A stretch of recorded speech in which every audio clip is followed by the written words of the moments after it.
Hello, this is Photography Gamer, welcome back to the channel. Today I'm reviewing The Last Guardian for the PS4. The Last Guardian is an action-adventure game developed by SIE Japan Studio. The game was released in 2016 and it was in development for 9 years. You play as a boy whose journey is narrated by an older version of himself. At the start of the game, you wake up in a cave with a large bird/mammal creature called Trico. Trico is injured and chained up, and it's your first task to free the animal.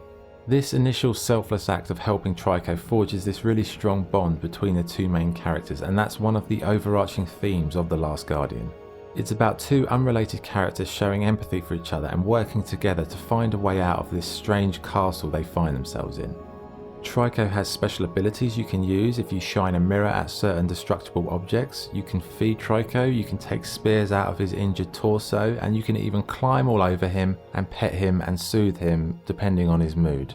It's kind of like having a larger than life pet, and later on in the adventure the bond between the two characters grows to such a level that Trico will mimic your own actions. So you can make Trico jump, sit, attack, various other things. The game world is as beautiful as the previous games in the series, Ico and Shadow of the Colossus. They both had this washed out watercolour feel to them, and The Last Guardian continues that beautiful art style.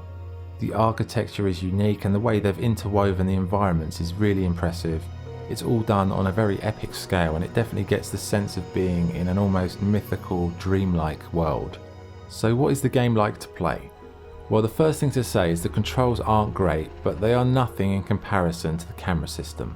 It's without doubt the worst camera system I've experienced in any game. The problem is, once you rotate the camera to a place that suits your chosen next step, the camera auto levels and it auto centers, and then it focuses on Trico, and there's nothing you can do about that. You're constantly fighting with the camera, and it's a real shame as it's a massive immersion breaker. You know, Ico was all about being minimalist, having a sort of a gameplay loop with no on-screen text, and it was all about total immersion in the experience. And in this game they've tried to create that, but the issue is you're always fighting the camera, so you're never really able to immerse in the game because you're constantly being pulled out of that immersion by this really glitchy, annoying system. Honestly, the camera, it's more of an ordeal than the actual gameplay itself. Traversing the environments, platforming, climbing, all these things, they're really well implemented, but it's the camera that just holds everything back, and it just becomes infuriating no matter how simple your task. The game does have some really interesting puzzles, and they do require some quick thinking or good use of your own intuition or the teamwork between you and Trico. There are also some enemies in the game. The first ones you'll encounter, they're these huge metal statues that seem to be drawn to the boy and try and grab him. They seem desperate to capture him and they want to take you through this door of light, but Trico is there to save you most of the time unless you do get separated. Overall, it's got the same Ico vibe and it's actually very enjoyable forming a relationship with Trico. It's just a shame that the actual process of playing is constantly haunted by the camera system. And also the controls, they're not amazing, they're pretty cumbersome and they're not very responsive as well, so those two things really do hinder the whole experience.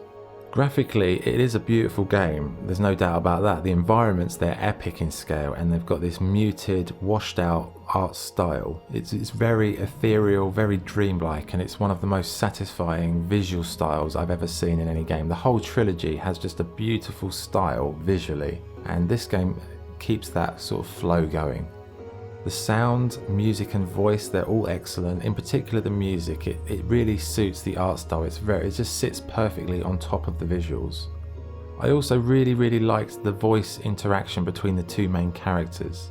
It's very heartwarming, and also the voiceover of the older version of your character is very strong, very kind of a lot of prestige in the voice. It feels like a very senior, older kind of guy who's really been through a journey, and it really kind of captures your kind of imagination. Okay, so what's good and what's bad? What's good? The interaction between you and Trico is heartwarming and it's a delight to behold. The puzzles and the environmental exploration is always very interesting. The game is a visual masterpiece and the audio across the board is just fantastic. What's bad? The in-game camera system is an absolute disaster, and the controls, they're not very responsive and they just make gameplay a huge struggle all the time. Okay, so what's the verdict? The Last Guardian is a real mixed bag. As a game, it's a very good piece of work if you ignore the terrible camera system and the poor controls.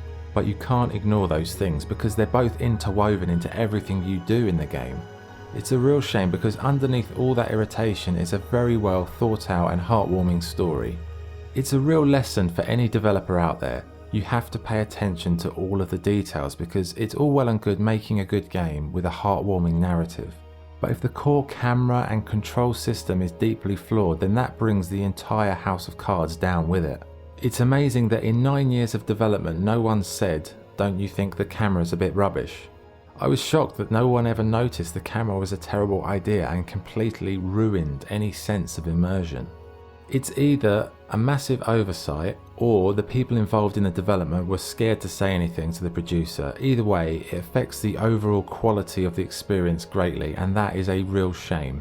You know, I love Ico and Shadow of Colossus. They're two of my favourite games of all time, so I was fully on board to love this game and I was really looking forward to it. And then when I finally did play it when it came out, I just felt this massive sense of disappointment because all of the ingredients are in there.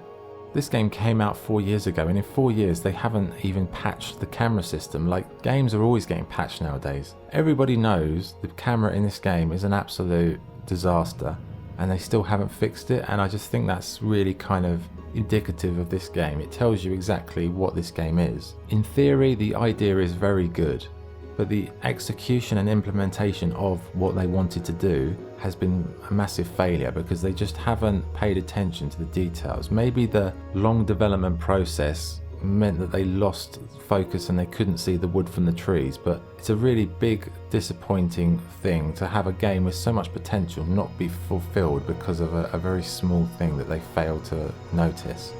So overall, it is a decent game, but you never really are able to enjoy it as you're constantly fighting with the camera system, and it just gets really tiring and it completely saps your enjoyment away from you.